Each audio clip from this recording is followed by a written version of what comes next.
ही लफ्ज रहेगा, न समझोगे तो मिट जाओगे मुसलमानों, तुम्हारी दास्तान तक न रहेगी दास्तान। वक्फ बिल का जहां तक ताल्लुक है, ये मुसलमानों की डिस एम्पावरमेंट का एक प्रोसेस शुरू हो गया है 2014 के बाद, जब से बीजेपी ने टेक ओवर की है।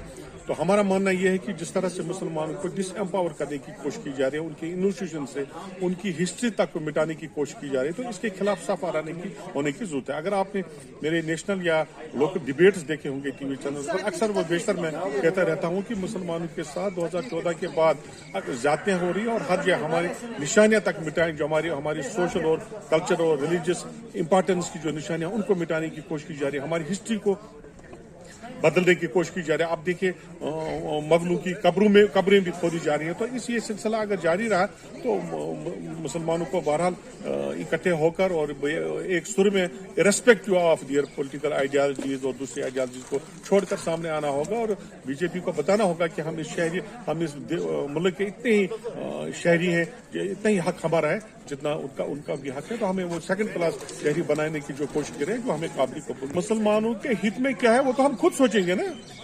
अगर हित में है, अगर जो उन्होंने जो जेपीसी बुलाई थी, वहां पर जो हमारे लोग, जो मिनिस्टर्स गए थे, जो सिविल सोसाइटी के लोग गए थे, जो एमपीज गए थे मुस्लिम, उन्होंने जो वहां पर सजेशन दी, उनको फाइनल ड्राफ्ट में वो इनकॉर्पोरेट क्यों नहीं किया गया?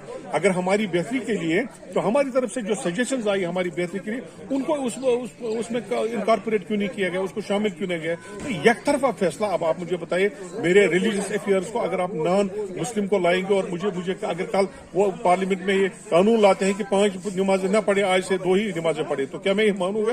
तो मजहब कानून पर नहीं चलता, नहीं मजहब पार्लियामेंट के लेजिस्लेशन से चलता है, मजहब के उसूलों पर चलता है। तो बीजेपी जिस तरह से मुसलमानों को ह्यूमनाइज करने की कोशिश की जा रही है और उनके रोल को जिस तरह से ह्यूमनाइज करने की कोशिश की जा रही है, मुसलमानों को उसको अंडरस्टैंड करना पड़ेगा और जवाब भी देना पड़ेगा, पॉलिटिकली भी, हर सतह पर। और डेमोक्रेटिकली आईन हमें यह हक देता है कि हम अपने मजहब की रखवाली के लिए और उसको मैनेज करने के लिए अपने अफेयर्स को खुद देखें। तो मेरे ख्याल में इस पर नॉन मुस्लिम्स का इंटरफेरेंस इसमें नहीं होना चाहिए। जिस तरह आपके सिखों का गुरुद्वारा प्रबंधक बोर्ड है, वहां पर सिख मैनेज कर रहे हैं, हिंदुओं के सैकड़ों हैं, बल्कि हजारों की तादाद में उनके ट्रस्ट होंगे, तो उसमें मुसलमानों का रिप्रेजेंटेशन नहीं है, तो सिर्फ औकाफ में आपको नॉन मुस्लिम क्यों चाहे? तो ये वो बदनीति पर, ये जो पॉलिसी है बदनीति पर ये है। तो हम इसको कंडेम भी करते हैं और रिजेक्ट भी करते हैं।